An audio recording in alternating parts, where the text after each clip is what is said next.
right, so we are up. This is another episode. This is the Our Town with Troy By, and I'm glad to have Roger Kitchen Jr. Let me get ready here. Yeah, Do some push-ups. Yeah. Get the blood flowing. You got I like the athletic shirt you've already got. You wearing it's kind of like a baseball shirt, and a lifting shirt. Yeah, kind of a baseball shirt though, right? Yeah, I think this is more of a baseball style. Yeah. So Roger Kitchen is here, and I think a few years ago you on Twitter, at least kind of were branding yourself as NCAA, but you're much more than just NCAA as far as your clientele goes. Right. In essence, let me just read a short bio. Okay. And I'm just going to come from your website. Sure. Okay. And then, in fact, why don't we just pull this up so people can see it? And Roger is a certified mental skills coach and an accomplished power lifter, working with college and high school teams and athletes. He has a passion to coach anyone who wants to achieve greatness. Most people don't wake up each day and try to accomplish something greater than themselves, Roger says. I want to inspire teams and athletes to go for it, dream big, get after it, and not have any regrets, he adds.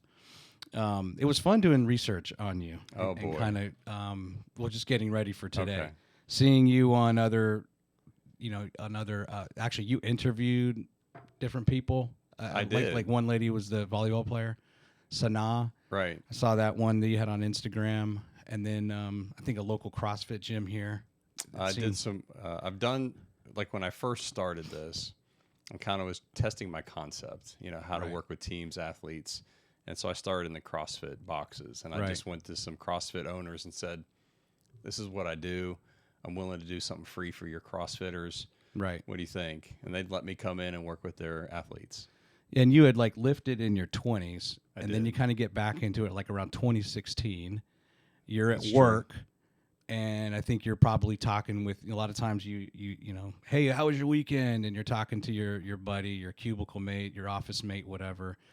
And I think you had shared with him some of your struggles or just some of the realities of trying to get it back into powerlifting. And it turns out he was somewhat of a psychologist, right? And helped you. Yeah. So the story behind that, I was working at Marshall Space Flight Center here on Redstone Arsenal, NASA. And a government client walks in. He says, Roger, we're going to hire Dr. Matt Park. He's a sports psychologist that I know from California. He's going to come in and help us work with, do organization development, train teams, work with leaders. I'm like, man, that sounds awesome. Don't know anything about sports psychology, but it sounds great. So Dr. Matt comes in, and we sit just as close as you and I, and we struck up a great friendship. And then that's when I started getting this bug to get back into powerlifting after being off for like 24 years. And I'm a master now, and I'm an old guy. And so I just started talking to him, about like all the performance stress and anxiety that could, bring. And he just blew my mind. Really? Yeah. Just started talking. Like we would just have conversations, but it ended up being like all about mental performance and just getting ready for this meet and walking me through it. But it wasn't like anything systemized or structured or, anything. It was just conversation. And so then I did the meet and things went well. And I was just like, man, I was like, every power lifter needs this. And I was like, nah, like every power lifter and CrossFit athlete needs this. And then I finally was like, every athlete needs this. This episode is brought to you by TPG. TPG is the founder of the quality assurance industry and most known for the tagline, "This call may be monitored for quality assurance," which they brought to the call center market more than 26 years ago. They dominate the market with an internationally recognized client base of Fortune 500 brands. They have created the quality standards used by their clients and have defined 307 attributes that they measure to define a great conversation, including complex concepts such as skills associated with empathizing and rapport building with customers. For more information on TPG, visit them at tpginc.com. So real quick, before that first meet, you were able to apply some of what he was kind of preaching to you. Absolutely. And you saw an immediate result. Absolutely. What were some of those foundational things he shared? A lot of it was positive mindset. So around learning to control what you can control. And that's huge for athletes because when you think about when you start getting nervous and anxious and butterflies hit, and what you don't realize is you're probably in that what if, or what if this happens, or what if that happens, or you're thinking about, well, if I don't hit this lift or I don't make this shot or whatever your sport is. And he had just kind of walked me through how to maintain more of a positive mindset through that, what to think about, what not to think about, just the power of positive self-talk. And I think that's just really learning how to reframe things in the turn, when stress does hit, what do you do with it? Having a plan to manage it. And I was nervous, but the nervousness, if it was like up here, now was down here. I mean, there's still room for the nervousness to be there, but you're just managing it in a better way. And so that just kind of started the powerlifting journey back again. And I think I'm in year 7 or 8 now, competing state level. I've done a national meet, done a North American meet. Right now I'm number 10 in the U.S. for my age and weight class. And so it just, wow. I take everything. I always joke with people, I was my first client. So like if it works on me, I know it's going to work on athletes and teams that I work with. And then I bring in a lot of those stories of how it helped me and where I applied it in my own performance, because now I can speak their language. Yeah. And I know what it feels like. So it's been incredibly helpful. And it really is more of a hobby for me, but it's turned into a passion with the powerlifting first and then getting into the mental skills. So it was kind of like, it works for me. I want to bring this to other teams. And then it just kind of took off organically. Actually, my first client, Matt and I had, we started this together, and then he broke off and did he has his own performance academy, was James Clemens. Oh, really? Yeah. So we cold called everybody. We just did an email blast to a bunch of high schools, and like nobody answered. It was like crickets. I was like, okay, where's this going to go? And then the AD director, who's not there anymore, he reached out. It was Dr. Clayton, who I think just left to go somewhere else. They said, hey, we're interested. Just come in and talk to us. We want to learn more. So we went in and said, this is who we are. This is what we do. This is how we can help athletic program. And that started it all. And the first team over there was swimming and diving. Yeah. Actually, what I did is I went in and did a coach's workshop. And I basically taught them mental skills 101 with the coaches. And then like swimming and diving coach reached out and said, I need you to come work with my team. And then then the volleyball coach, who I still work with, she's now in Hoover, said, come work with my girls. I'm like, okay. And then it was like girls basketball. And then it just kind of took off, and it just kind of organically grew. And then Dr. Clayton reached out to me and said, hey, what can you do? I got a ton of students. They have test anxiety. Like they just come apart on standardized tests. They do great in the classroom. But when they go to take a standardized test, they're like, the sports world, we say choke, right? They just get so nervous, anxious that everything they've studied just doesn't come out in the test. Yeah. And I'm like, when he started describing what they were feeling and what they were going through, I'm like, I can do it. And then I'm like, okay, I need to go learn more about test anxiety, you know, one of those things. But as I started researching it, I'm like, it's the same pressure. Yeah. They're stressed, they're anxious, they're focusing on things they can't control. They're hyper fixated on results. I've got to get a 32 on my ACT because I want to go to Vanderbilt or I want to go to Stanford or fill in the blank, highly esteemed academic college. And and then you think about things outside of their control. Maybe mom and dad are putting pressure on them. So long story short, I said, yeah, I can do it. And he goes, I want you to come in over lunch and we're going to fill the auditorium and they call it refuel. Yeah. Refuel. Yeah.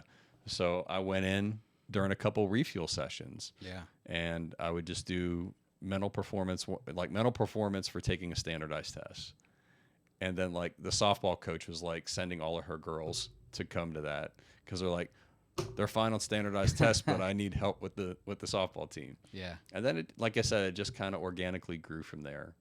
So one of the exercises I know you do is you've alluded to it, the T, just like in accounting, assets, liabilities, pros and cons. So it's the controllables and the uncontrollables. Correct. Right. Yeah, and that's a nice exercise that really, whenever there's kind of two outcomes, right, or you want to categorize things, that's a good exercise. So here it applies in this case. So let's go back first though to when you went to that meet and you had that kind of that first session, well, a series of sessions with your coworker, and you go to compete.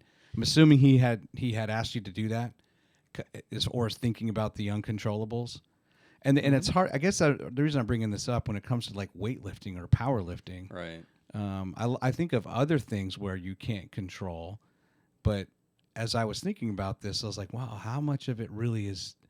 Wouldn't there? It's seemingly there's more that should be in control of someone that's powerlifting.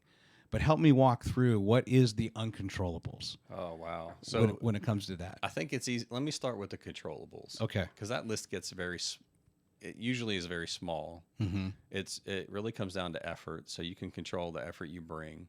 It's attitude. So I call that mindset. Am I coming in with a confident attitude? Am I coming in with energy, not a lot of emotion? And then focus. And so when you converse that and look at what you can't control at a powerlifting meet, you can't control the venue. Like Right, okay. wherever you lift is where you lift. Just like you can't control what condition the football field's in after it rains, right? or the baseball field after it rains. So venue, you can't control that. You can't control other lifters, what they do, how they warm up. Temperature of the room. Temperature of the room. I've been in. One of the first meets I did locally was in a CrossFit box in, I think it was July. It was just a sauna, and I mean by the end of the day you're just shredded. So venues, other lifters. So in a competition, when you step on the platform to do competitive squat, bench, or deadlift, you have judges that evaluate your lift. And so it's extremely strict. It's not just like what you see in a gym where guys are bouncing bench off their chest. Yeah. For bench press, you have judges that tell you what to do and how to do it, and you got to follow their commands. And on bench, you pause on your chest for count of 1/1000 usually. Then you got to press it. So it's very structured at those meets, but you can't control the judges. So there's times they give you white light. There's 3 judges, so they give you a white light for if it's a good lift, or red light if it's a bad lift. Mm-hmm. If you get 2 out of 3 white lights, then it's a good lift. You can throw the red light out, right? So some judges are super strict. When I competed it was North American Championships 2 years ago, all the judges were international judges, and I got red lighted for stuff I'd never even heard of. Like, I get a red light, I'm like, I don't even know what happened. I go talk to the judge, and he's like, well, you did this, and I'm like, I've never even heard of that. So the judging can be very strict at the very higher levels of competition.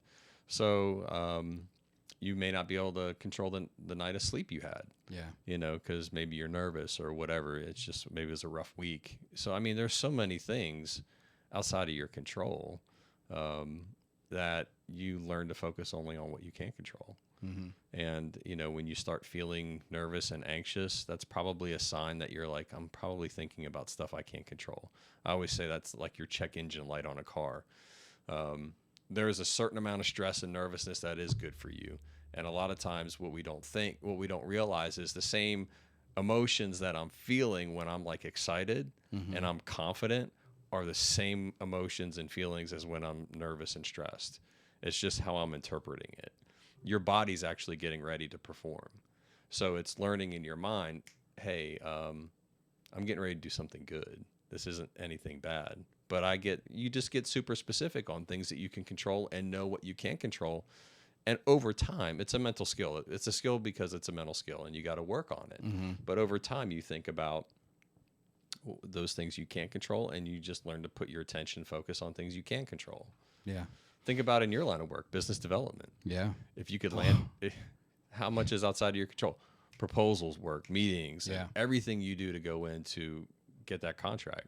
There's so much outside of your control in that process, and you just learn to control the process. Yeah, and it's interesting. We had a lot of those conversations this week. There was a lot of people in town for to try to chase the FBI work, right? Yeah. So a lot of BD people, and sometimes people may be critical of your company, whatever company you work for, and you're like, look, that whatever that is, that only represents a small part of the company. Yeah, It doesn't yeah. mean we're all knuckleheads and failures or Right. something like that, right? I mean, we do the best we can to control the reputation or the quality of the work we do for Right. our program or our sector, whatever it may be. But there's a lot of other things and other human beings at play, right? That contribute to that success or not. So you're absolutely right. Even before, now that we're talking about it, it's really setting in my mind where I've had a lot of those conversations with myself, like, hey, there's only so much you can control. do. Yeah, right? there's only so All much you can do is the best you can. Yeah, and so the other exercise I do with teams, when you talk about the T, controllables, uncontrollables, then we talk about this thing called a process mindset or an outcome mindset or a results mindset. And so a process mindset really understands what it takes to accomplish a goal. So like day in, day out. So like and then a results mindset, we always have to have a result we're chasing. I mean, nothing great happens without a goal or a result or something you're tangibly going after. But to live there and fixate on it isn't good. Because here's the example. You have a high school athlete, let's just pick basketball. They want to go to a certain college on scholarship. Let's say they're getting recruited, but maybe during their senior year, they're just not performing the way they want to. And all of a sudden, their mind's going to start playing all these stories and scenarios. I didn't drop 20. That coach isn't going to be interested in me. I've got to do better next game. And then what if they don't? And they get in this results mindset, which is all about accomplishment and not about your process. So the really great ones kill process, like live, die, breathe, execute process, which is, I know what I need to do to get the result I want, but I have a detailed systematic plan every day, every week that gets me there. And they spend 80% of their time there. They'll check in with the goal to see if I'm still tracking. Is it the right goal? Do I got it up? But 20% of the time they are looking at that result. They're looking at that outcome that they want, but then 80% of it is just religious execution of the process. Yeah. And that's where they spend their time, because that's the stuff that you can control. In your line of work, have you guys not done everything correctly? Cross your T's, dot your I's, submitted the documents to the client that wants you, and formatted everything right, and it just didn't come to pass. Yeah. They selected somebody else. But you guys relentlessly executed the process, to wring your hands over, are we going to win that contract? Yeah. Give yourself an ulcer.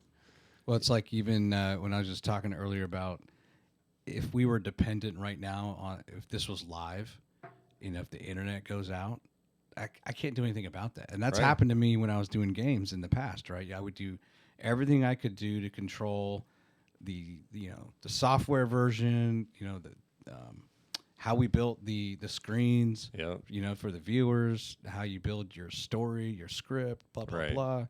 And then you have an internet problem and you do everything you can to fix it. And then you feel terrible. You've let people down. But at the same time, like I would learn to there was nothing I could do. There was nothing I could do in that situation. Plan right? B. I'm not calling Verizon, Yeah. and that, they're going to just fix some backhoe probably cut a wire somewhere and they're not going to fix it just for me, for Right. my high school game. Yeah, by trade, my full-time job, I do employee learning and development. So it's a lot of facilitation, a lot of training, managing leader development programs. Every facilitator, instructor, teacher has stepped into a classroom, a conference room to deliver fill in the blank leader class, and technology just doesn't work.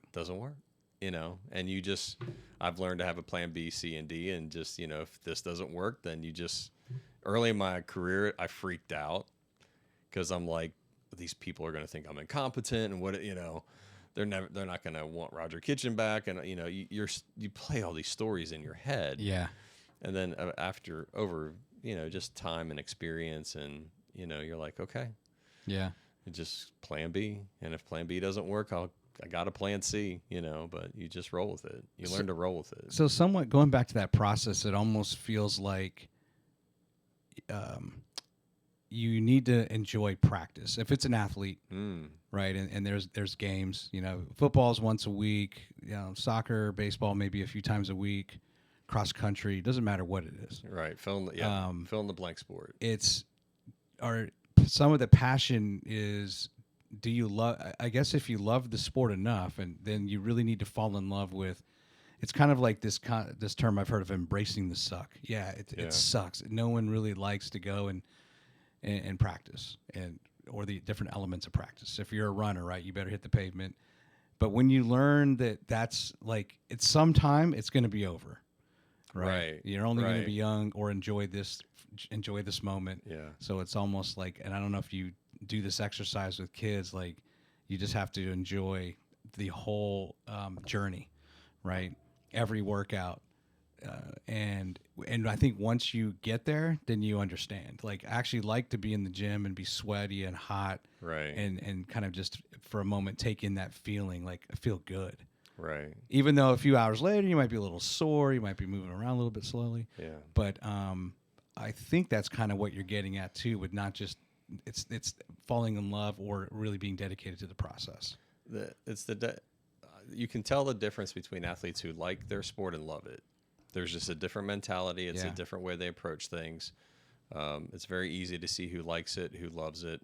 I will do this exercise with teams where I've got like a quadrant, and it breaks down competitiveness. So if you're a 1, you're hyper competitive. Like, you're always on, love competition. You get like this endorphin rush from like beating other people. You challenge yourself, you challenge other people, like just a relentless pursuit of practice and competition. Like, you just eat it, live it, breathe it. It's like LeBron James, Steph Curry, Michael Phelps, Simone Biles, they're wired like that. Obviously, back in our generation, it's the Kobe Bryants and Michael Jordans. And then you have like people that fall in the second category, which is they're competitive. There are 2. They're selectively competitive, but they work hard. They rise to the occasion. They will work. It's just one level down. So they're not always on. But they will be competitive when they need to. But they're selective about their competitiveness. But again, they work hard. You can win championships with a bunch of 2s on your team. Then you've got this bucket that's a 3, which is they're somewhat competitive. So they're kind of on, they're off. Sometimes they show up, sometimes they don't. Sometimes they want to work, sometimes they don't. And it's just kind of this inconsistent where at times they can play really well and they can compete really well. But it's like, do they want to? And will they? And so I'll actually sit down with a team and just have them self-assess. Like, where are you on this? And there's no right answer. And some sports that have cuts, you're going for the 1s and the 2s. Some 3s may not make it unless you really go, I think the kid's got potential, or that athlete's got potential. I'm willing to work with them. And so you really get into how competitive they are. So come back to the whole practice thing. If you're a 1 or a 2, you're going to embrace practice a little bit differently. If you love your sport, you may not love training all the time. Yeah. But you have this goal out in front of you, and you've got this ethereal thing you're chasing, and you've got a lot of mojo and like energy and like you have a lot of emotion behind it. And that's the thing that you fixate on, that when like the training's just mundane and it's not fun. There's just days realistically you're not 100%. Maybe you didn't get a good night's sleep. Maybe you've been sick, or whatever fill in that blank challenge may be. But that thing out there that you've got emotion and feeling attached to that you want to accomplish is really what pulls you through. Now, I did have a conversation. His name's Travis Mash, one of the greatest powerlifters that has lifted, probably top 10 all time. I work with some of his lifters. He's at Lenoir-Rhyne University in Hickory, North Carolina. He is now coaching Olympic-style weightlifters and the 2-time national champion. So I interviewed him on this whole idea of what does it take to be great? Like, how do you achieve greatness? And one of the things that in that interview that I did with him that stood out to me is he said, nobody becomes great until you learn to master the mundane. He's like, I've not seen a champion yet that hasn't learned to master the mundane. And that just goes back to practice. There's times where you love your training. There's times where training goes really well. And there's other times where practice is just routine and boring and you don't feel like doing it. Mm-hmm. But you have something intrinsically that just pulls you through. So, like, I don't know, let's just use like baseball as an example. Baseball is a great example. The mundane may be really focusing on taking, you take ground, if you're a shortstop and you're going to do drills of like, grounders, hard hit grounders, whatever. Mm-hmm. I guess the mundane, yeah, you have to do that. And it's probably on the checklist of every practice we're going to do it. Right. But it's really approaching it, I want to get better. Yes. And even if you don't get better because you already are an elite shortstop, the idea is that you can't convince yourself to believe that, right? Like somehow I'm going to be better today. And it's Tuesday, and we are doing ground balls. Baseball season's a long time. Right. Somehow I need to really focus in on this drill, the full sequence of practice, right, to see if I can get myself better or just maintain my level of exceptionalism type thing. Right. So Kobe Bryant, that's a famous story with him. He wanted to work on his 3-point shot. So one summer he would shoot 1,000 3-pointers a day, every day, over a summer. So let's just hypothetically say that was June, July, August, or July, August, September, whatever that is. Right. It's that target on the wall that says, that's what I need to do. And then you're willing to make the sacrifice to do it. So even, let's say you're an elite shortstop. Let's just Mike Trout, elite outfielder, 5-tool baseball player. When he's doing his drills, and this is a Rogerism, right? This is just me looking outside on him. Whatever he's working on is intentional. So like there's never this complacency. Mm-hmm. So like it may look like I've shagged 100 fly balls today, but every single one of those fly balls had intention around it. What was I working on? Where do I need to get better? Mm-hmm. What were the drills I was doing? So it's not the routineness of going through it. There's intention behind it. And the great ones are always seeing what they can't do. Yeah. And it's that relentless drive to just continue to get 1% better. Yeah. Year in, year out, maybe day in, day out, maybe month, whatever their metric is. Sure. But it's that kind of thing. Let's look at the testimonials page real quick from your website. Okay. And I have a so just for the local group here, yes, you worked with Hazel Green. That should be a familiar school to our audience. Hampton Sydney's up in Virginia. I didn't realize that's in Farmville. That's near Longwood. Oh yeah, right. In fact, the head coach is an alumnus of Hampton Sydney. Really? For men's basketball, yeah. So we got Bob Jones on here, represented Westminster Christian Academy. Another Bob Jones. We're gonna get down to JC. All right, there's JC right there, right? Dive coach. But I want to go down to this one from Athens High School. Yeah, Peyton. And I like how it starts. Let me just zoom in a little bit. Okay. And she says, I'm just going to read the first part. I started with Roger a few days after the fall season kicked off. I will never forget our first session because he took the time to get to know me as a person before we even started. Right. From the beginning, I had some thought that he might actually be able to help me with my hitting. So there's that aspect of... and Peyton would be like thrilled that you read this. Oh, really? I'll be honest with you. She's like one of the best clients I've had. Really? And I think she's a sophomore this year at Athens High School. She ate it up. She was just amazing. So what are you looking for in particular when you have that one-on-one? And I think there's another graphic I've seen where you have a one-on-one with the parents, the one-on-one in a way with the teams or the coach, kind of every potential entity involved that's important. You're spending that time in a kind of a one-on-one, but with an athlete. In this case with Peyton, right? What does that look like? What are you trying to kind of elicit from that? The first thing I'm going to really look at is an open mind. Because typically when I'm working with a client, they've reached out because they're just struggling somewhere. Mm-hmm. So I always tell them, I say, what I do is different. You know, if you want to get stronger in the weight room, what do? I can go grab a barbell, right? I can physically touch something.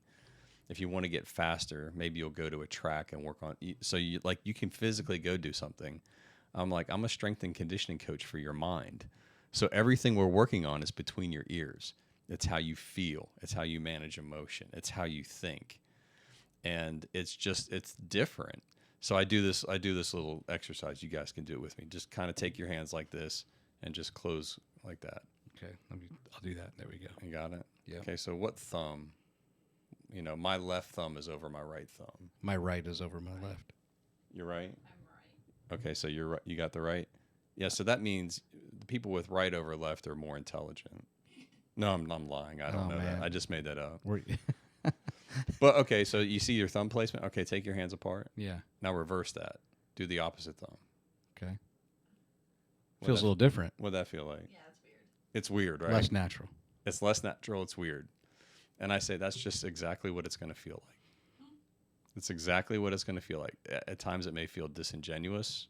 So when I talk about mindfulness and just breathing techniques, visualization, mental rehearsal, I'm like, it's different because everybody thinks I just got to be bigger, faster, stronger to get better at my sport. Mm-hmm. And that, if you ask any athlete, what percentage of your sport's mental? They're like 80 to 90%. I'm Right. like, how much time do you dedicate to that during a week? So I'll actually break down with the team. Okay, how much time are you spending in the weight room? Oh, 4, 8, 12 hours a week. Okay, how much time are you on the practice field? They give me some incredible number, like probably 2 hours a day. And we just add it up. I'm like, that's a lot of hours. Now, what are you doing mentally? What are you doing to prepare yourself mentally? And it's usually like 0. Right. So, Or they don't even know what excuse me. what sort of drill or thing they could do to work mentally, right? Right. So coming back to your question about like Peyton, it was somebody that has an open mind, willingness to try something different, willingness to try something new, and trust the process a little bit. You know, and that's typically where even teams are like that. So there can be some skepticism at first, but open mind, willingness to try something different. Yeah. Trust the process a little bit. Give me a little wiggle room here to do some weird stuff with you guys. Weird stuff, you know. Yeah. Excuse me. And let's see where it goes. But that open mind and willingness to try something different is usually the differentiator. Let's go back. Let's look at the second paragraph of this. I wasn't intending to do this, but when she says, what I found that started to happen was not only was my hitting improved, but my confidence was growing. I started to feel like my old self again. By the end of the fall season, my coach moved me to the front of the lineup, and I was finally enjoying softball again. Yeah. So what was Thank you. what did she share with you of how does she kind of get into that rut? What was the contributing factors to where she felt like, okay, with the improvement you were helping her with, like, oh, I'm back to my old self. Like, what was it that caused that degradation in talent? It was too much of a results mindset. Okay. That's She was too worried about average. Am I going to strike out? Yeah. Am I going to be moved down in the lineup? The biggest one is and I see this with athletes a lot. What if I make a mistake? And what's the consequence of that mistake? Mm-hmm. Missing a shot, missing a field goal. I've worked with place kickers. Whatever that thing is in their head, if I make the mistake, then they catastrophize. And they're like, they try to predict the future off that mistake. And it's like, stay out of the future. Right. Stay present. So we really just got super specific on what's the process for hitting. Let's just talk about that. And so we developed a mental process for how you approach an at bat. And then we had to, That's it right there, right? Yeah. That's what we did, So she helped you kind of work on this. She helped me. She helped you. Well, Or you already had it and you had talked her through it. Yeah. Okay. Yeah. And it's actually a concept by Dr. Ken Ravizza, the late Dr. Ken Ravizza, he's the GOAT in like mental skills coaching. Mm-hmm. He was the he was the sports psychologist for Cal State Fullerton baseball. But he's world famous, and baseball was his niche.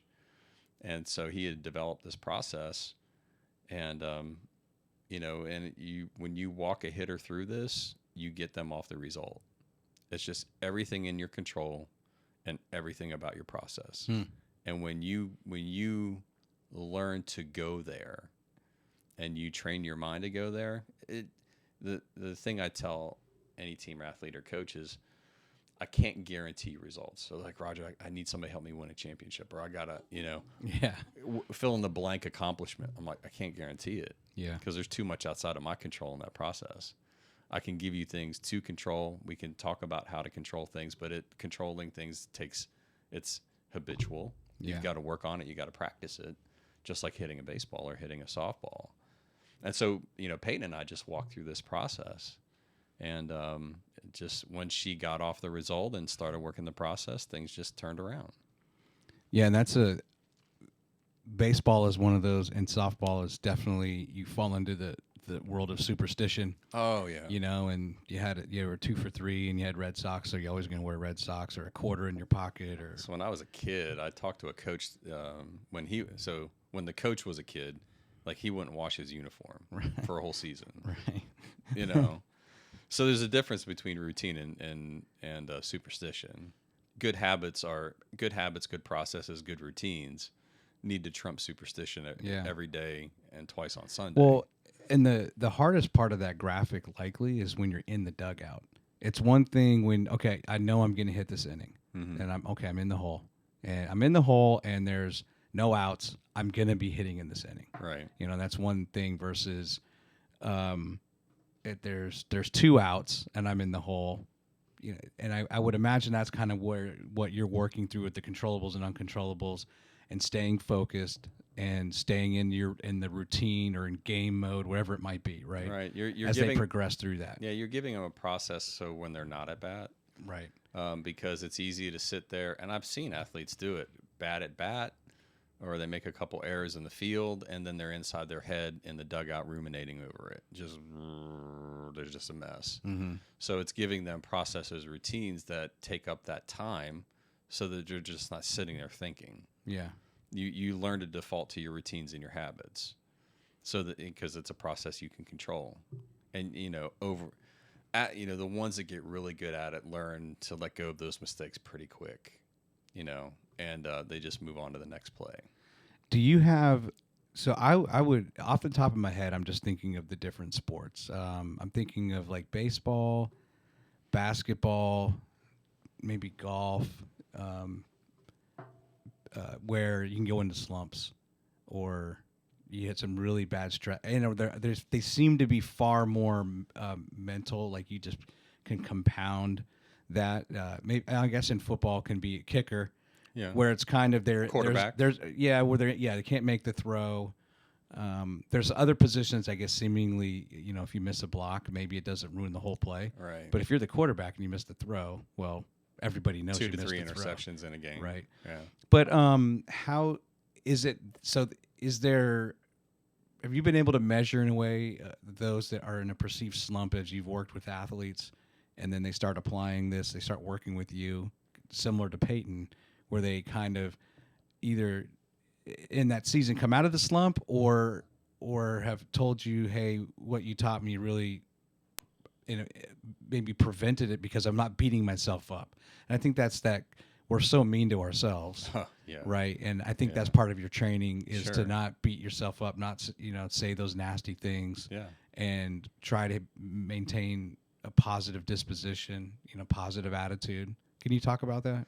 Yeah. So probably more, to use a statistics term, more qualitative feedback than quantitative, right? Yeah. Where we weren't tracking when the slump started, then at bats and when they come out, but.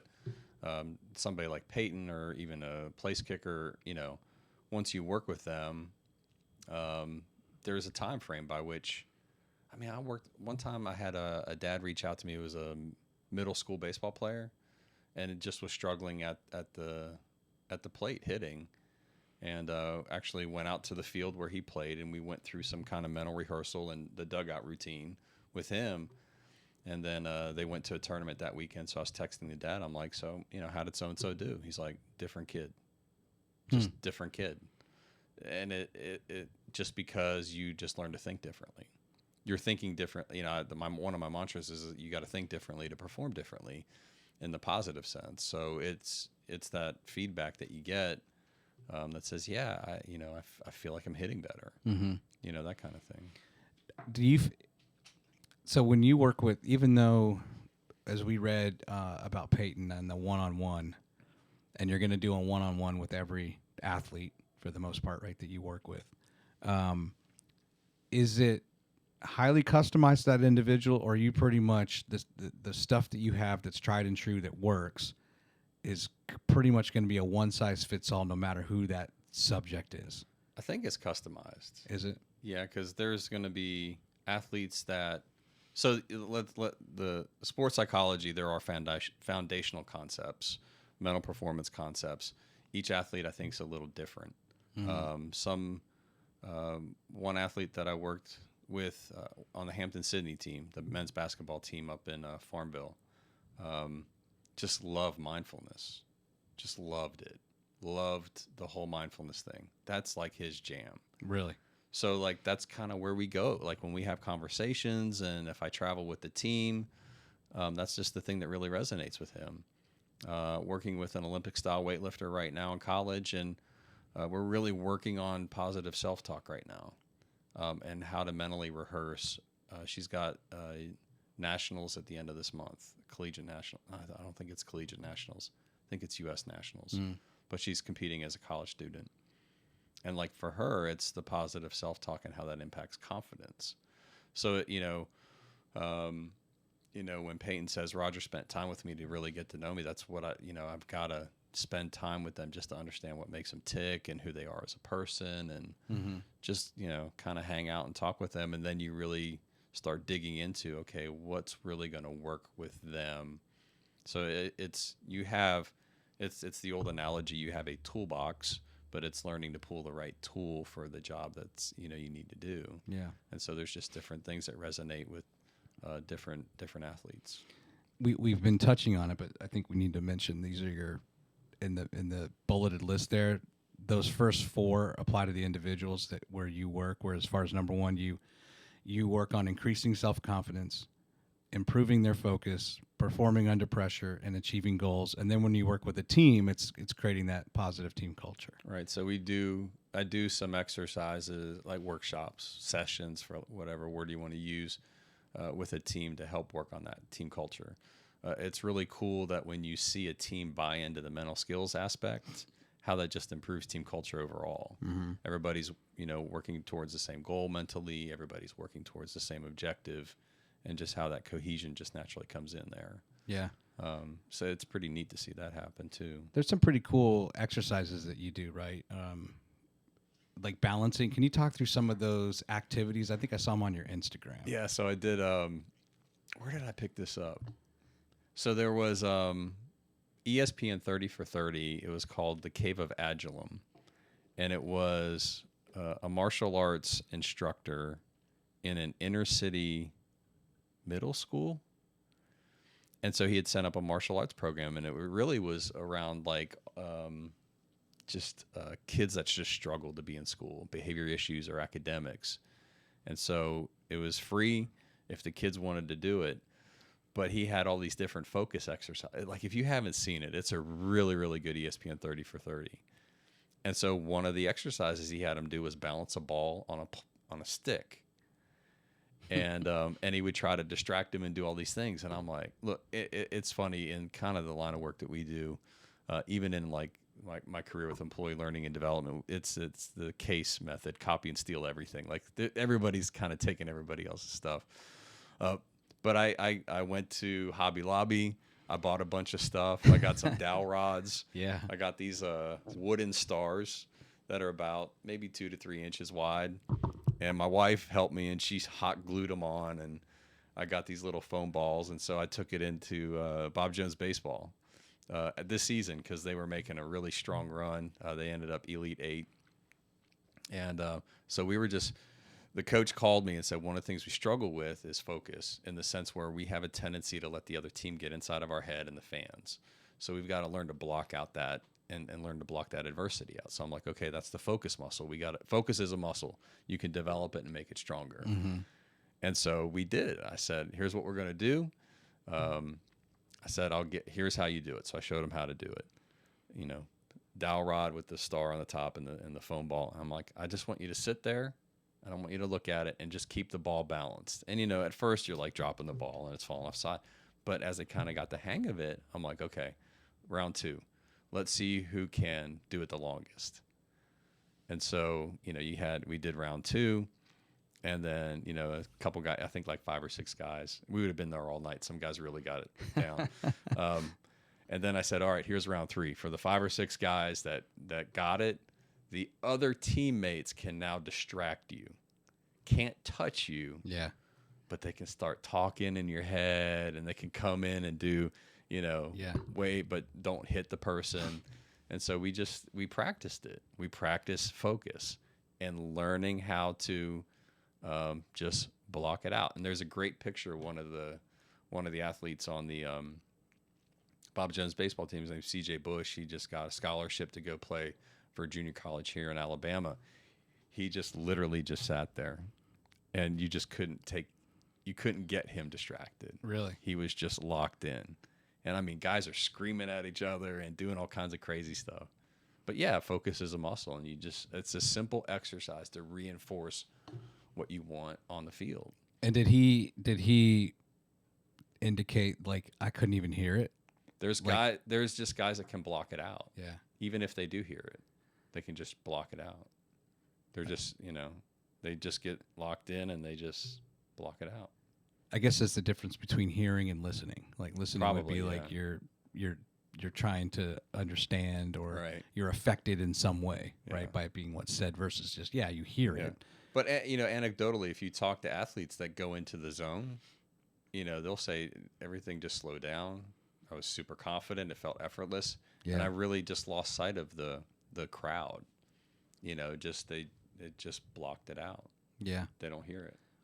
So how does business looking now? It sounded like at the very beginning it's kind of taken off and is more than meeting your expectations. Yeah, it's kind of off to the races. It's interesting. I didn't think I don't know. It's exceeding my expectation. Mm-hmm. All I can say is it's been fun. It's been enjoyable. It's exceeded. It's rewarding to just be around these teams. It's great networking with coaches and getting to spend time with these athletes. So business has been good in the sense where teams are calling me back. If coaches move around, they're like, hey, I need you to come with me.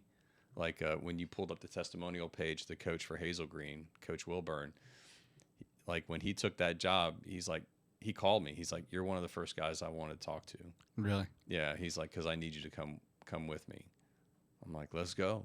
You know. So it's been really nice to work with the same coaches as well as coaches that move around. They're like, so Bob Jones, one of their pitching coach, Hunter Smothers, is now moving over to Austin. He took the head coach job there for baseball.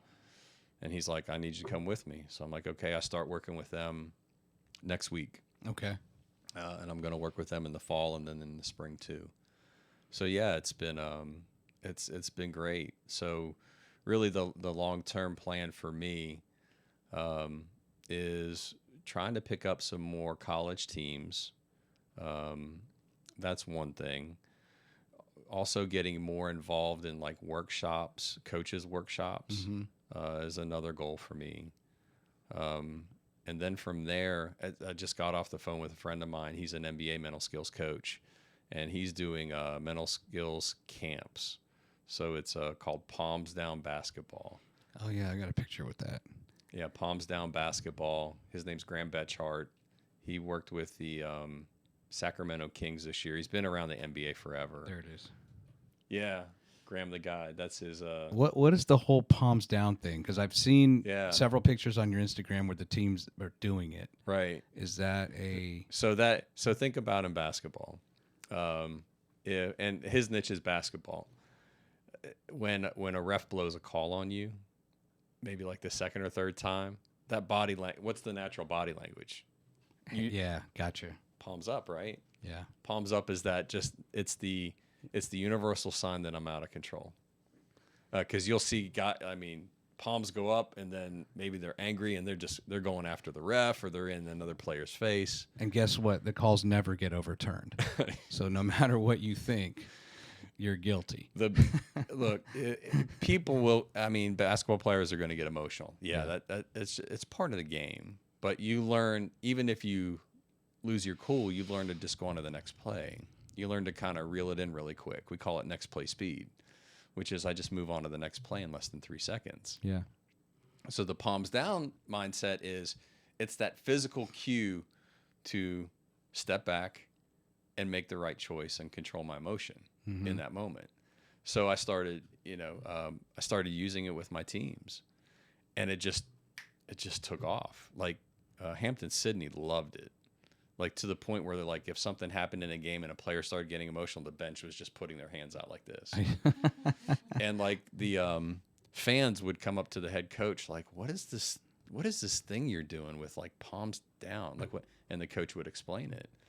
But I started using it with all my teams, and it's a way to recenter yourself quick and reset. Yeah. And it's a reminder you could use just breathe, or just, maybe you have a mantra, next play, and it's just a cue that resets you to move on the next play quickly. I know that I didn't realize this fact until I heard you say it. Oh, and you were interviewed by, I think it's the lady who's local, right? It's like a female powerlifting podcast. Yeah. Yes. The future is female powerlifting, right? Yeah. Shout out to her. Yeah, Heidi Dental. Where the NBA passed a rule that every team has to have 2 mental.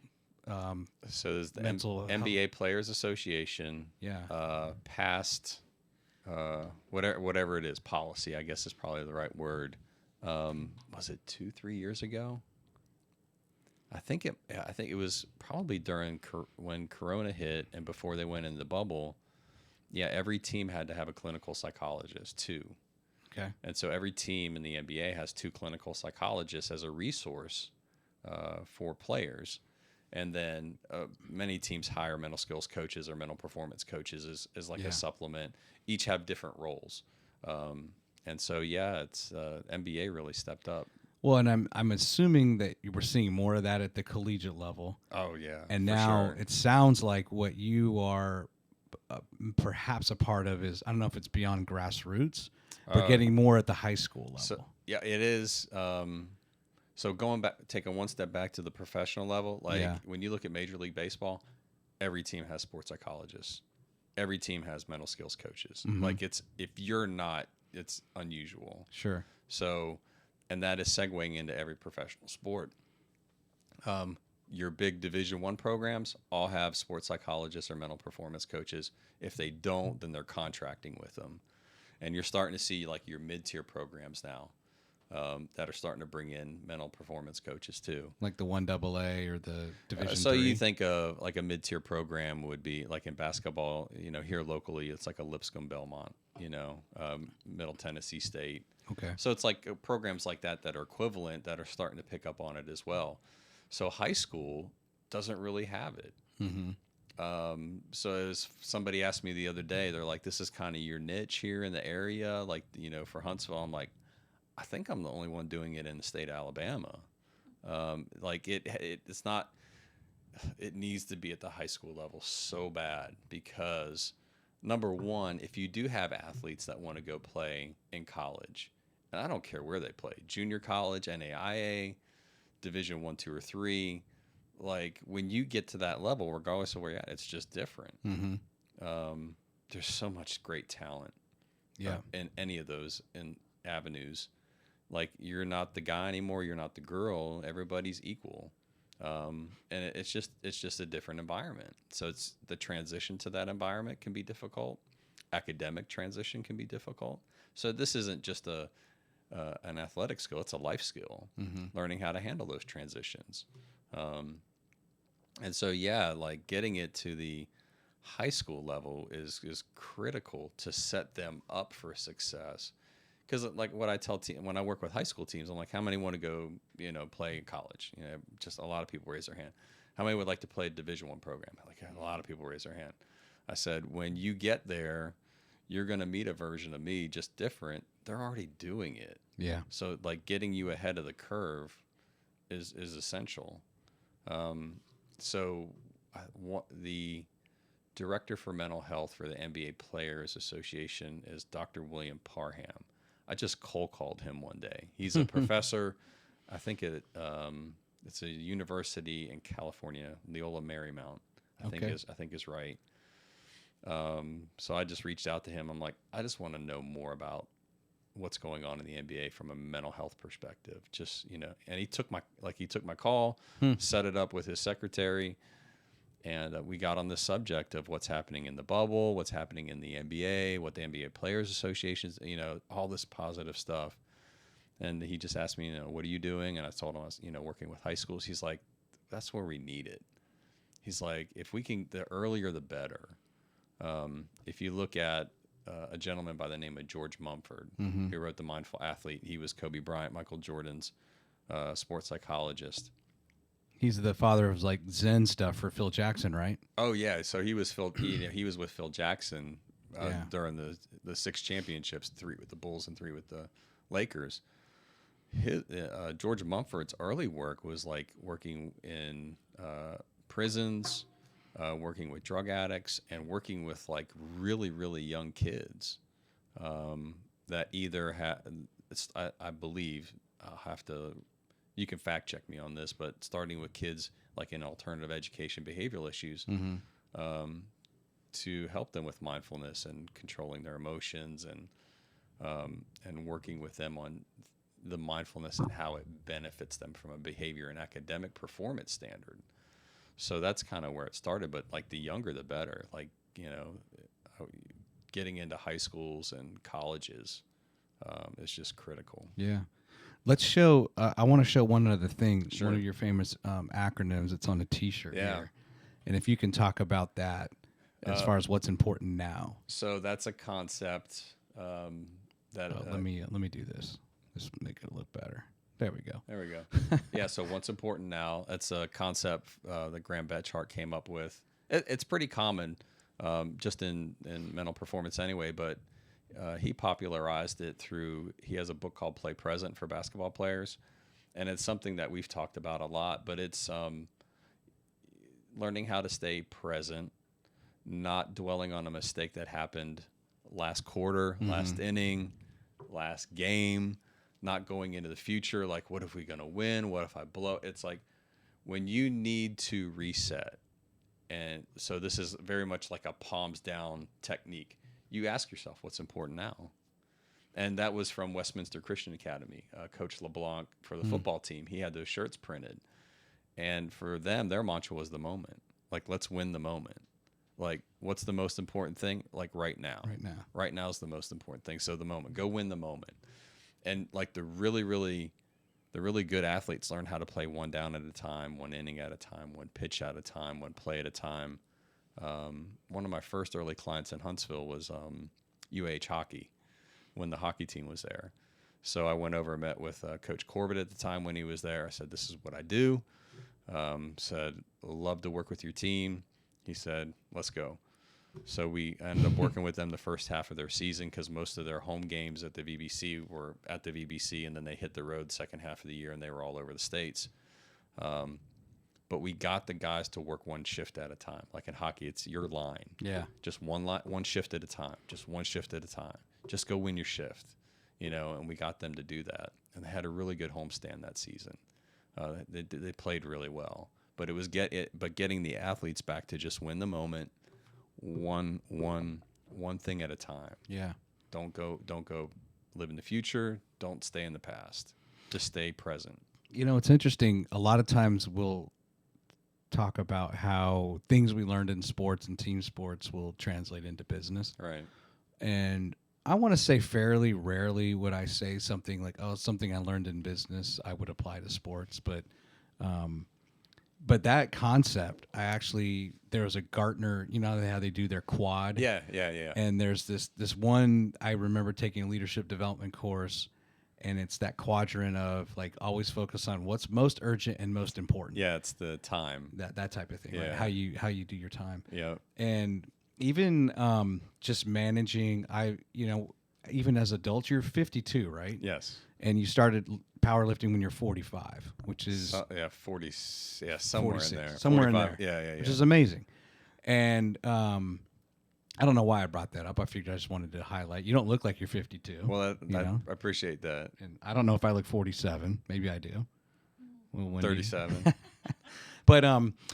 But even as we get older, I think our lives get busier. Sure. Right. And now you've got a full-time job. Right. You've got this side hustle that's more than a side hustle. It's actually very reputable.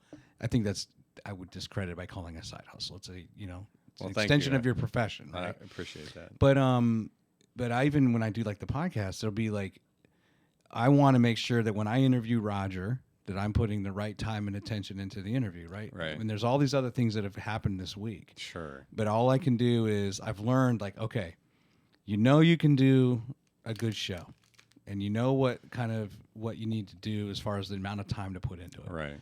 And so sometimes I will be like, it might be Thursday night that I'm able to now focus on Friday. Right. And that's okay. Where the old me used to be like, no, I got to start Sunday. It's like we need to apply some realism. Yeah. Calm down. The way I kind of like talk to myself. Yeah. And as long as you give yourself this amount of time, at some point during the week, you're going to be okay. Yeah. It's learning to be a little flexible with that too. Yeah. I was like, you're pretty rigid in the sense where like certain things just had to happen a certain way on a certain day, and that didn't happen. It just kind of, it's that perfectionist. Yeah, I joke with people, I'm a recovering perfectionist, and God has an interesting way of throwing stuff into your life that you go, okay, I'm not going to be able to be a perfectionist today on that. Mm-hmm. But it was interesting, the point that you made in terms of I've not taken something in business and used it in sports. It's usually more sports back. So interesting. I ended up flipping where when I sat down with my friend Matt Park, who is a sports psychologist, and we started comparing notes. So like, for 15 years, I've been working in the area, like training high potential employees, managing leader development programs, doing org development. And I still do that for the company I work with now. And we started just talking, and I'm like, Matt, we do the same thing. Like when I'm working one-on-one with a leader to improve their performance so that they can be a better leader, better manager, working with teams, like how do you build cohesion on a team? What are those factors that lead to success? What takes away from success? And a lot of it's working intrinsically with somebody on the self-awareness and really getting crystal clear on what you want to develop and what you have to unlearn. And I'm like, we're talking the same stuff. He just had a different language for it than what I did. And basically what we found out was it's a lot of emotional intelligence, and then you blend in like cognitive behavior therapy from like the clinical psychology piece. And I'm like, he's like, Roger, what we're doing is no different. He's like, you have managers, I have coaches. He's like, you have employees. He's like, I have athletes. And so a lot of people that have done mental performance and in sports psychology take it into the business world because the business world eats it up. Mm-hmm. Like they always, like Nick Saban, what's the secret sauce of Alabama football?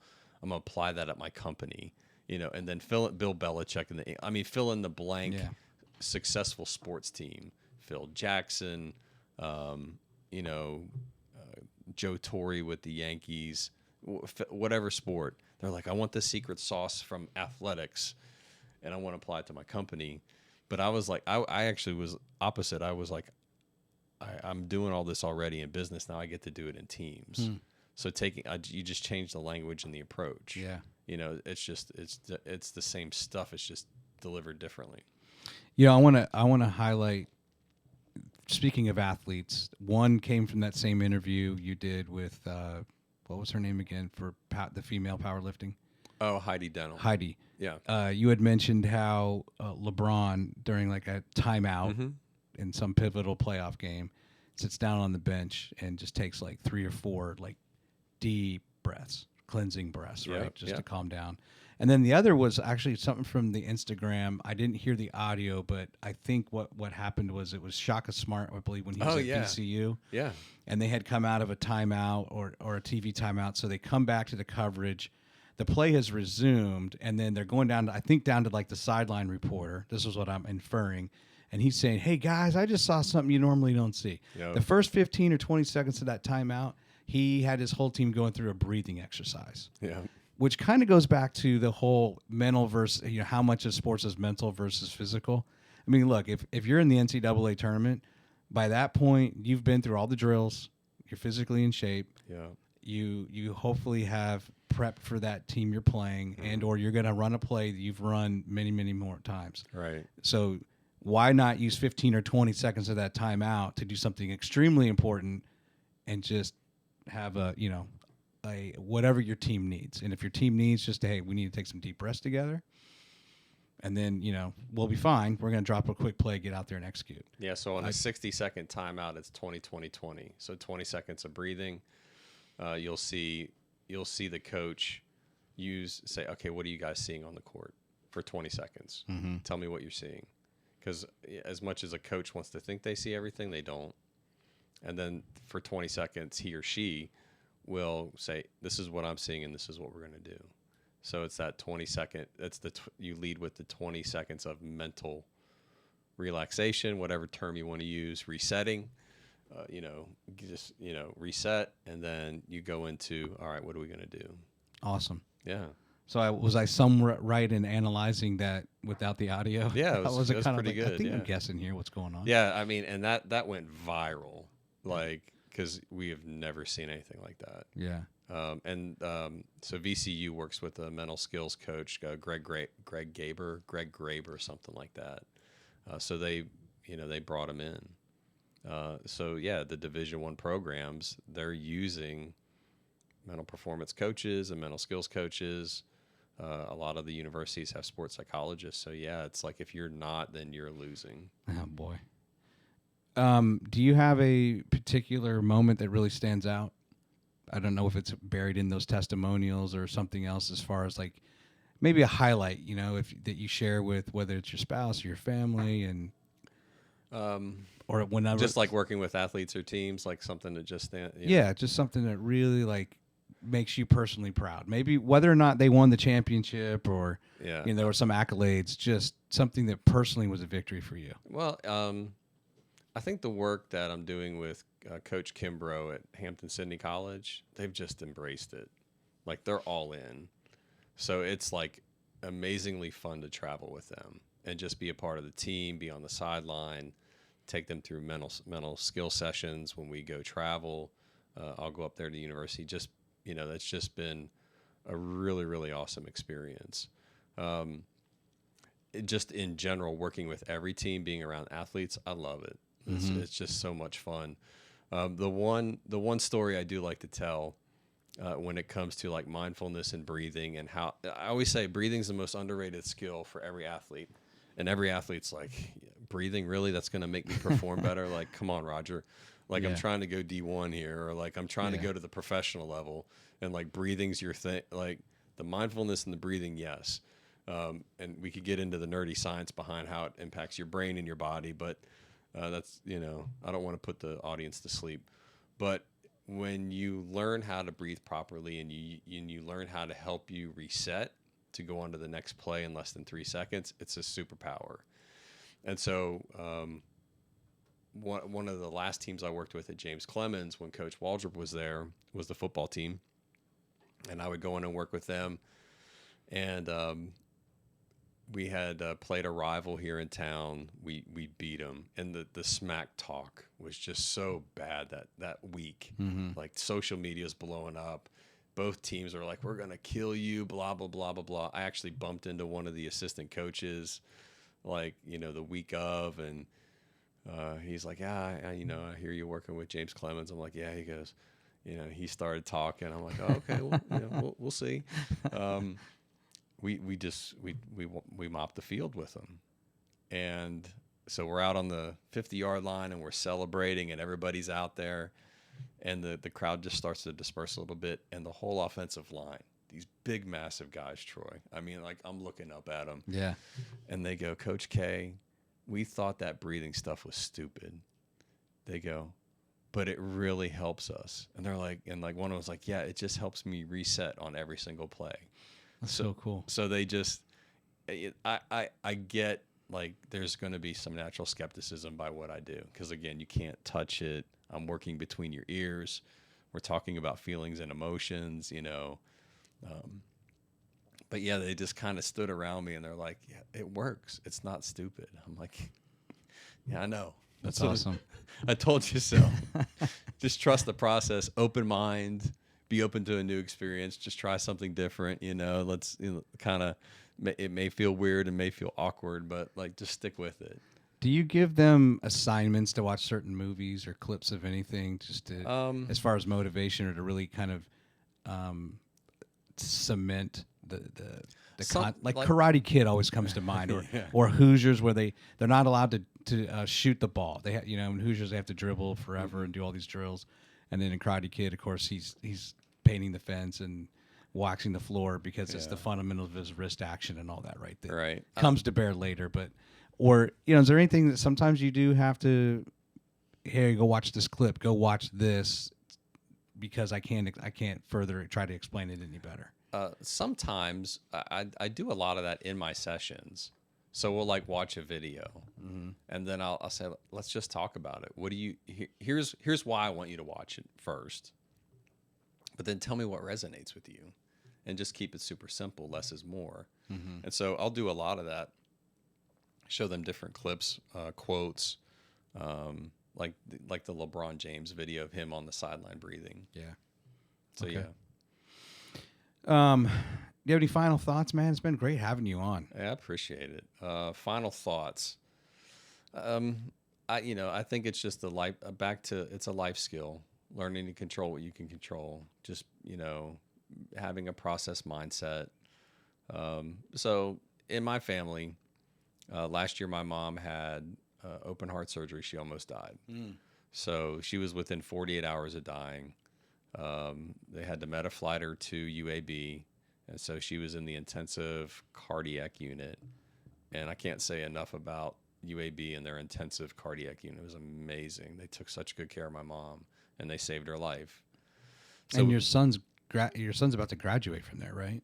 Yeah. Your older son? My older son's getting ready to graduate from there. Okay. My younger son's going to be a sophomore at Calhoun this year. He's running on scholarship as a cross country runner. So yeah, a lot going on in our families, but almost having your mom die and then going into a new normal where I'm in a semi-elder care situation. She can't drive. So my dad was her caretaker for like 6 to 7 months until she really recovered from that.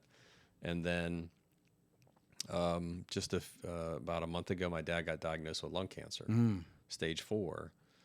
And so it's like, in a year, and then we had some other medical issues in our family. So it was like in a year, it's like, really, it was extremely tough. And I shared, the teams that I work with and the coaches, most of them know about my mom. But when the thing happened with my dad, I reached out to a couple coaches that I do travel with. And I said, I don't know if I can travel. I got to be super selective, and here's why. And, like, how you doing? And I'm like, one day at a time, 1 week at a time. And Hampton, Sydney, I was talking to the coaches, just chatting. I said, the kitchen family's just palms down right now. Yeah. Just choosing that response. Is it emotional? Yeah, it's very emotional. Be human. It's okay to have those feelings and those emotions and process it and work through it. But we just, it's process. We just one day at a time, 1 week at a time, trust God in the process. Yeah. And just turn things over to Him. Faith is important to our family. And so, but again, that mantra of just palms down, one day at a time, 1 week at a time, and just stay present. Is your dad still with us? He is still with us. Okay. He's, let's see, this week was week 3 of chemo. He has responded really well. Everything the chemo needs to do, it's doing. He'll start round 4 the week of 4th of July. And the last visit he had with the doctor said, "You're responding really well. We think we can pull you off the chemo, put you on one drug, and then probably do radiation." Really? Yeah. So by the grace of God, he is responding well. So I'll tell you that if we got time, I'd like to share the story of how we even found out. Yeah. My dad had bronchitis beginning. So not a smoker. So he smoked for a long time. Okay. As a, I think into his, so he quit in 96 or 97. So he hadn't smoked since then. But yeah, he came down with bronchitis, went into the doctor, doctor checked him out. She gave him, here's your antibiotics and over-the-counter medicine, whatever. 2 weeks go by, really didn't get any better. So my dad calls the doctor, says, it's not going away. I still got the cough. She goes, well, at your age, pneumonia is something we got to be very concerned about. So let's do a MRI or a CAT scan. I forget what they did. Sure enough, came back and said, you got cancer in your right lung. So the blessing is if we didn't get, a doctor could have been, I'll give just kind of antibiotics, maybe a couple rounds. It's just tough. It doesn't go away. But proactive enough to do the MRI. He's like in his late 70s? 80. He's in early 80s. Let's see. I'm looking at my watch like that's going to tell me. 81, 80, something like that. Okay. We always do that. Yeah, I know. Like, I don't know why. But, so it was really aggressive. Like, if we would have waited longer, he wouldn't be here. So. Where does he live? Harvest. So they're close to me. So he's close to you. Yeah, so fortunately, my parents are close by. So she's recovering from surgery. Fully recovered? Fully recovered, yeah. Okay. Outside of just some short-term memory, things that are a challenge for her. Like, sometimes she'll get in a conversation. She knows what she wants to say, but it doesn't come out. But, yeah, that's just a blessing we found it. So he and your dad, not fully in remission, but it looks like he might be headed that way. I guess if radiation responds and other stuff, one right? One day at a time, 1 week at a time. Yeah, that's awesome. Yeah, so there's hope. Hope. Yeah, I'd say that. Yeah. So kind of back to your question, parting thought is 1 day at a time, 1 week at a time. Just control what you can control and just work your process. Yeah. Usually the results take care of themselves. Well, thanks for coming in. Thank you for having me. I've enjoyed it. Good. Thank you for, it's a different, like I was saying, it's a different, I don't know what I'm trying to say. It's like, something I'm not that familiar with.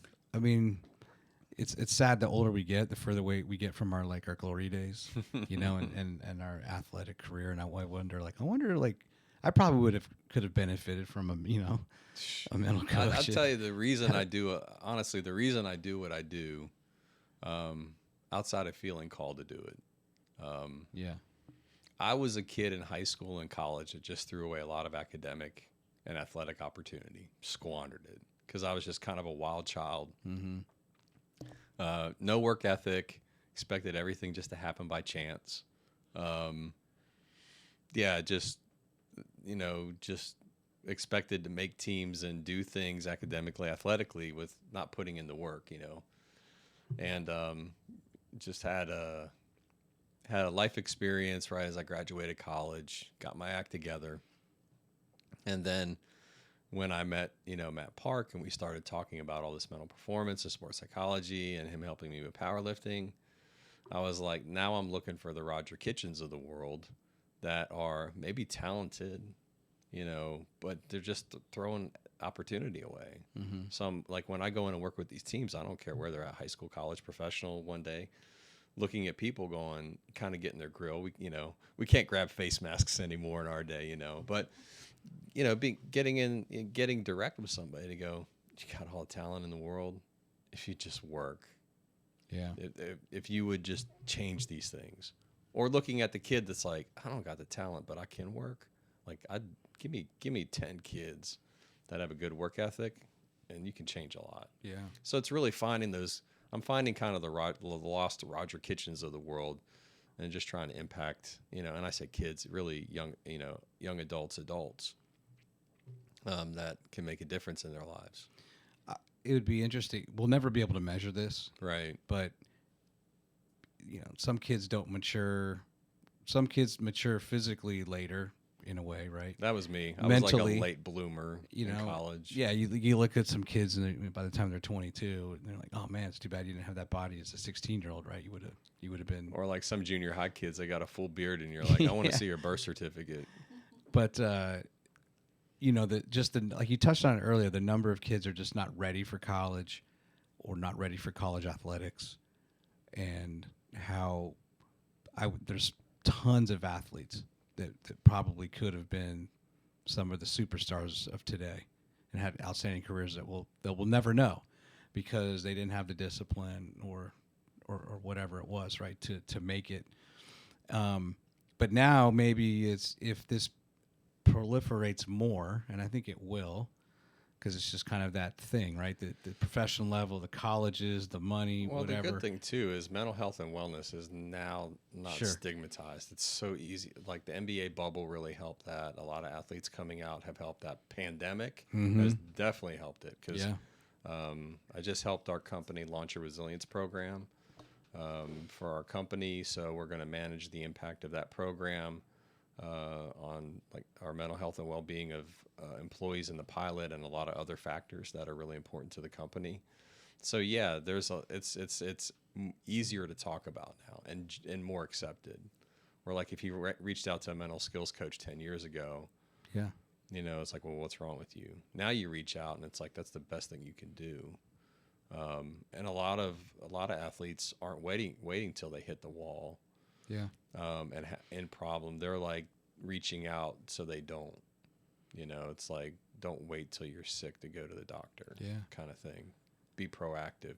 Like maintaining a car. Preventive maintenance goes a long way. Yeah, and again, we'll never be able to measure it, but it'll be interesting if somehow, some way, we can attribute there's more college athletes or there's more pro athletes that were eligible because people were tapping into those resources much earlier in their life. That'd be an interesting study. Yeah. Well, hey, man, all the best. Thank you for having me. It's been great. Like I say to all guests, I hope to have you back on. Okay. I always like to catch the update. Okay. Maybe once we get through the fall season, see how it went. Now, who are you committed to for high school locally for the fall? Hazel Green football. Okay. Westminster Christian Academy football. Austin baseball. I'll work with Hampton Sydney College again, men's basketball. Let's see, I'll do some one-on-one client coaching. I know with some power lifters and Olympic-style weightlifters. I feel like I'm forgetting somebody in there. So if you're listening, I forgot you. Please. You'll still get your services. It's been a unique year for me. That's on the forefront of my mind right now. Bob Jones Soccer will be. That's right, with Mike Parker. Mike Parker and Coach Oakley. I'll start with them in January. I did maybe Bob Jones cross country. I just did a session with them, Cool. one-time session with the cross country team. And since my son runs out at Calhoun, I did a 20-minute session with them during their cross country camp this week. So I'll probably do some work with Coach Bain out there. That's awesome. Yeah, it's exciting, man. It's again another exciting resource here in this area that lives here, and it's contributing to the community. Yeah. So applaud you. Oh, thank you. All right, Roger. Have a good one. You too. Thanks.